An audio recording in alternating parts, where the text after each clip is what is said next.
નમસ્કાર મિત્રો, સ્વાગત છે તમારું યુટ્યુબ ચેનલના એક નવા વિડીયોમાં। શિક્ષક બનવા માંગતા તમામ ઉમેદવારો માટે ખૂબ જ મોટા સમાચાર આવી રહ્યા છે। રાજ્ય પરીક્ષા બોર્ડ દ્વારા ટાટ એચએસ પરીક્ષાનું ઓફિશિયલ નોટિફિકેશન જે છે જાહેર કરી દેવામાં આવ્યું છે। એટલે કે શિક્ષક અભિરુચિ કસોટી ઉચ્ચતર માધ્યમિક માટે જાહેરનામું રાજ્ય પરીક્ષા બોર્ડ દ્વારા જાહેર કરી દેવામાં આવેલું છે। તો આજના આ વિડીયોની અંદર આપણે ટાટ એચએસ પરીક્ષા વિશેની સંપૂર્ણ માહિતી જે છે એ મેળવવાના છીએ। પરીક્ષાની તારીખ કઈ રહેશે, ઓનલાઈન ફોર્મ તમે ક્યારે ભરી શકશો, લાયકાત શું રહેશે, વયમર્યાદા શું રહેશે અને પરીક્ષાનો અભ્યાસક્રમ શું રહેશે એની સંપૂર્ણ ચર્ચા આપણે આજના આ વિડીયોની અંદર કરવાના છીએ। તો તમે આ જોઈ શકો છો એ પ્રમાણે રાજ્ય પરીક્ષા board teacher aptitude test higher secondary 2026 notification શિક્ષક અભિરુચિ કસોટી ઉચ્ચતર માધ્યમિક 2026 જાહેરનામું તારીખ 5/2/2026ના રોજ જે છે એ આ જાહેરનામું જાહેર કરવામાં આવેલું છે અને આ તમામ ઇન્ફોર્મેશન આપેલી છે એ પ્રમાણે શિક્ષણ વિભાગના ઠરાવથી જે છે એ સરકારી અને ખાનગી ઉચ્ચતર માધ્યમિક શાળાઓમાં શિક્ષક તરીકેની ઉમેદવારી કરવા માટે નિયત લાયકાત ધરાવતા ઉમેદવારો માટે શિક્ષક અભિરુચિ કસોટી ઉચ્ચતર માધ્યમિક પરીક્ષા યોજવા માટે રાજ્ય પરીક્ષા બોર્ડ ગાંધીનગરને અધિકૃત કરવામાં આવેલ છે। તો સરકારી અને ખાનગી ઉચ્ચતર માધ્યમિક શાળાઓ એટલે કે ધોરણ 11-12ની અંદર શિક્ષક બનવા માટે ટાટ હાયર સેકન્ડરી પરીક્ષા જે છે એ લેવામાં આવે છે અને એની ઇન્ફોર્મેશન તમે આ જોઈ શકો છો આપેલી છે એ પ્રમાણે જાહેરનામું પ્રસિદ્ધ કરવાની તારીખ તો તારીખ 5/2/2026ના રોજ આ જાહેરનામું જે છે એ બહાર પાડવામાં આવેલું છે।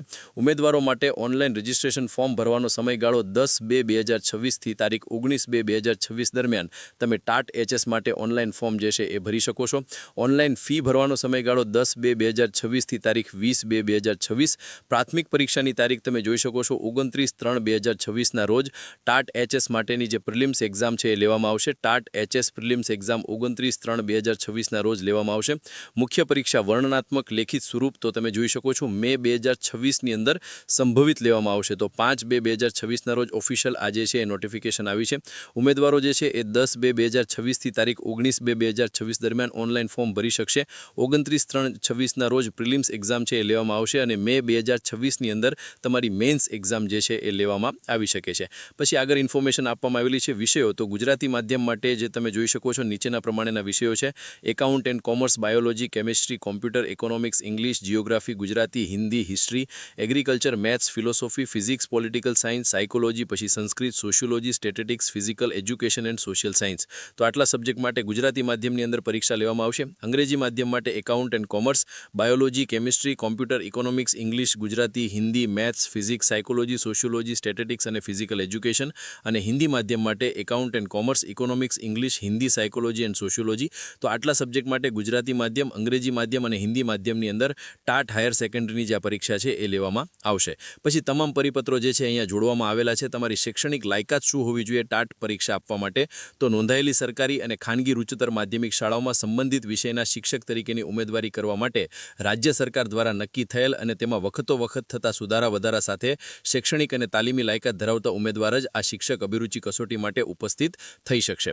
શૈક્ષણિક લાયકાતનો ઠરાવ જે છે નીચે આપવામાં આવેલો છે। જે વિદ્યાર્થીઓ શૈક્ષણિક વર્ષ 2025 દરમિયાન અનુસ્નાતક ડિગ્રી અથવા તાલીમી લાયકાતના છેલ્લા વર્ષમાં અભ્યાસ કરતા હોય તે વિદ્યાર્થીઓ પણ ફોર્મ ભરી શકે છે। એટલે કે તમે અનુસ્નાતક કક્ષાએ છેલ્લા વર્ષમાં હોય અથવા તો તમે બીએડના છેલ્લા વર્ષમાં હોય તો પણ તમે જે છે એ ફોર્મ ભરી શકો છો। આવા વિદ્યાર્થીઓની પરીક્ષાની અરજી તેઓ છેલ્લા વર્ષની પરીક્ષાના પરિણામને આધારે રહેશે। આ પ્રકારની તકથી ટાટ એચએસમાં ઉપસ્થિત થનાર ઉમેદવારોએ ભવિષ્યમાં યોજનાર શિક્ષક ભરતી પ્રક્રિયામાં સંબંધિત લાયકાત પાસ થયેલી માર્કશીટ રજૂ કરવાની રહેશે। એટલે કે જે વિદ્યાર્થીઓ છેલ્લા વર્ષની અંદર અભ્યાસ કરતા હોય અનુસ્નાતક કક્ષાએ અથવા તો બીએડ કક્ષાએ તેઓ પણ જે છે એ આ ભરતી માટે ઓનલાઈન ફોર્મ જે છે એ ભરી શકશે। પરીક્ષા ફી કેટલી ભરવાની રહેશે? એસસી, એસટી, એસસીબીસી, ઈડબ્લ્યુએસ અને જે દિવ્યાંગ કેટેગરીના ઉમેદવારો છે એમને જે છે એ 400 રૂપિયા ફી ભરવાની રહેશે, જ્યારે સામાન્ય કેટેગરીના ઉમેદવારો જે છે એ 500 રૂપિયા ફી ભરવાની રહેશે।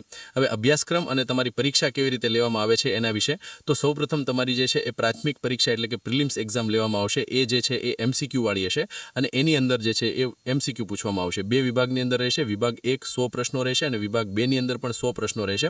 100 ગુણનો પ્રથમ વિભાગ તમામ ઉમેદવારો માટે એક સરખો રહેશે અને 100 ગુણનો બીજો વિભાગ તમે જે વિષય માટે અરજી કરો છો એ વિષય રહેશે। બંને કસોટીના વિભાગનું સળંગ એક જ પ્રશ્નપત્ર રહેશે। પ્રશ્નપત્રનો સમયગાળો 180 મિનિટનો રહેશે। દરેક પ્રશ્નનો 1 ગુણ રહેશે અને 4 વિકલ્પો આપેલા છે, તમારે જે છે સાચો વિકલ્પ પસંદ કરવાનો રહેશે અને 0.25 જે છે એ નેગેટિવ માર્કિંગ રહેશે। એટલે કે તમારું પ્રિલિમ્સ એક્ઝામ 200 માર્કનું હશે। પહેલા 100 માર્કનું પેપર તમામ ઉમેદવારો માટે એક સરખું અને બીજા તમે જે વિષય માટે અપ્લાય કર્યું હોય એ વિષયનું બીજું 100 માર્કનું જે છે એ પેપર રહેશે। જે પહેલું 100 ગુણના પ્રશ્નો છે એની અંદર તમે જોઈ શકો છો સામાન્ય જ્ઞાન અને શિક્ષણના વર્તમાન પ્રવાહો 20 પ્રશ્નો અને 20 ગુણ રહેશે। શિક્ષક અભિયોગ્યતા 35 પ્રશ્નો અને જે છે એ 35 ગુણ રહેશે. શૈક્ષણિક મનોવિજ્ઞાન 15 પ્રશ્નો અને 15 ગુણ રહેશે. વર્ગ વ્યવહાર અને મૂલ્યાંકન 10 પ્રશ્નો અને 10 ગુણ રહેશે. પછી તાર્કિક અભિયોગ્યતા એના જે છે એ 15 પ્રશ્નો અને 15 ગુણ રહેશે. તો અને પછી અંગ્રેજી ભાષાની જાણકારી ધોરણ 12 સુધી 15 પ્રશ્નો અને 15 ગુણ. તો પછી આ પ્રમાણે તમે જોઈ શકો છો, આ પ્રમાણે તમારો જે છે એ પહેલા 100 માર્કનો આ પ્રમાણેનો સિલેબસ રહેશે. પછી જે બીજા 100 માર્ક છે એના માટે તમે જોઈ શકો છો વિષય વસ્તુ 80 પ્રશ્નો અને 80 ગુણ અને વિષય વસ્તુ આધારિત પદ્ધતિના પ્રશ્નો 20 ગુણ અને 20 પ્રશ્નો. તો આ પ્રમાણે તમારું જે છે એ પ્રિલિમ્સ એક્ઝામ છે એ લેવામાં આવશે. 200 માર્કની પેપર રહેશે. આ PDF તમને જે છે ટેલિગ્રામ ચેનલની અંદર મળી જશે. તમે ત્યાં જઈ વિગતવાર જે છે એ અભ્યાસ કરી શકો છો. પરીક્ષાનું માધ્યમ ગુજરાતી, હિન્દી, અંગ્રેજી તમે કોઈ પણ માધ્યમની અંદર આ પરીક્ષા જે છે એ આપી શકો છો. પછી તમારી જે મેઇન્સ પરીક્ષા છે તો પ્રાથમિક પરીક્ષાના કટ ઓફ કે તેથી વધુ ગુણ મેળવનાર ઉમેદવારો મુખ્ય પરીક્ષા માટે જે છે એ લાયક થશે. આ મુખ્ય પરીક્ષાની અંદર 2 પ્રશ્નો રહેશે. પ્રશ્નપત્ર 1 ગુજરાતી, હિન્દી, અંગ્રેજી સજ્જતાના 100 પ્રશ્નો એટલે 100 ગુણનું પેપર રહેશે અને બીજું 2 વિષય વસ્તુ અને વિષય પદ્ધતિ સજ્જતાના 100 ગુણ રહેશે. આ મુખ્ય પરીક્ષા જે છે એ 200 માર્ક્સની રહેશે અને એનો જે છે એ વિષય વસ્તુનો અભ્યાસક્રમ ધોરણ 11, 12 અને ધોરણ 12નો રહેશે. કઠિનતા અને અનુબંધ અનુસ્નાતક કક્ષાનો રહેશે. એના પછી તમે જોઈ શકો છો પ્રશ્નપત્ર 1 100 ગુણ માટે તમને જે છે એ 150 મિનિટ અને પ્રશ્નપત્ર 2 100 ગુણ માટે તમને જે છે એ 180 મિનિટનો સમય આપવામાં આવશે. પછી ગુજરાતી માધ્યમ માટે ગુજરાતી ભાષા ક્ષમતા, હિન્દી માધ્યમ માટે હિન્દી ભાષા ક્ષમતા અને અંગ્રેજી માધ્યમ માટે અંગ્રેજી ભાષા ક્ષમતાનું તમારું જે છે એ 100 માર્ક્સનું પેપર આ પ્રમાણેનું આવશે અને એનો સિલેબસ તમે અહીંયા જોઈ શકો છો. અહીંયા જે છે એ આખો સિલેબસ જે છે નીચે આપી દેવામાં આવેલો છે અને અંગ્રેજી માટે સિલેબસ આ પ્રમાણે રહેશે અને એ પણ જે છે એ અહીંયા આપી દેવામાં આવેલો છે. જે પ્રશ્નપત્ર છે વિષય વસ્તુ અને વિષય પદ્ધતિ સજ્જતા એનો જે છે એ 100 ગુણ રહેશે અને એના માટેનું પ્રશ્નપત્ર અને કેવા પ્રકારનું પેપર પૂછાશે એ અહીંયા જે છે એ તમામ ઇન્ફોર્મેશન જે છે એ આપી દેવામાં આવેલી છે. આ PDF તમે ટેલિગ્રામ ચેનલની અંદર જઈ ત્યાંથી જઈ આ ઓફિશિયલ નોટિફિકેશન વિગતવાર વાંચજો તો જ તમને જે છે તમામ ઇન્ફોર્મેશન ખબર પડશે. પ્રાથમિક પરીક્ષા માટે અને મુખ્ય પરીક્ષા માટે જે જનરલ કેટેગરીના ઉમેદવારો છે એમને જે છે એ 60% ગુણ મેળવવા જરૂરી છે. SC, ST, SEBC, EWS અને જે દિવ્યાંગ કેટેગરીના ઉમેદવારો છે એમને પાસ થવા માટે 55% ગુણ મેળવવા જે છે એ જરૂરી છે. પછી મેરિટ લિસ્ટ જે છે એ જ્યાં સુધી બીજી ટાટ પરીક્ષા લેવામાં નથી આવતી ત્યાં સુધી તમારી જે છે એ આ ટાટ પરીક્ષા જે છે એ વેલિડ ગણવામાં આવશે. એના પછી આગળ ઇન્ફોર્મેશન આપવામાં આવેલી છે. કસોટી અગત્યની સૂચનાઓ આપવામાં આવેલી છે. તમામ જે છે એ ઇન્ફોર્મેશન આપેલી છે અને જે ખૂબ જ જરૂરી પરિપત્રો છે એ પરિપત્રો પણ જે છે એ અહીંયા જાહેર કરી દેવામાં આવેલા છે. ઓનલાઈન ફોર્મ તમે તારીખ 10/2/2026 થી તારીખ 19/2/2026 દરમિયાન ભરી શકશો અને આ ફોર્મ તમારે જે છે એ ઓજસની વેબસાઇટ પર જઈ અને ભરવાનું રહેશે. તો તમારે જે છે એ ઓજસની વેબસાઇટ પર જઈ અને ફોર્મ ભરવાનું રહેશે. ફોર્મ ભરવાનું શરૂ થશે તો આપણે વિડીયો બનાવી દઈશું કે તમે ફોર્મ જે છે એ કેવી રીતે ભરી શકો છો. ફી પણ તમારે જે છે એ ઓનલાઈન જ ભરવાની રહેશે અને પછી નીચે જે છે એ તમામ ઇન્ફોર્મેશન જે છે એ આપવામાં આવેલી છે. તમારી લાયકાત શું હોવી જોઈએ એની ઇન્ફોર્મેશન આપેલી છે. તો લાયકાત માટે પણ જે છે તમે જોઈ શકો છો નીચે જે છે એ પરિપત્ર આપવામાં આવેલો છે. તો લાયકાત તમારી જે છે એ શિક્ષક તરીકે લાયકાત હોવી જોઈએ એની તમામ ઇન્ફોર્મેશન જે છે એ આ નીચેના પરિપત્રોની અંદર આપવામાં આવેલી છે.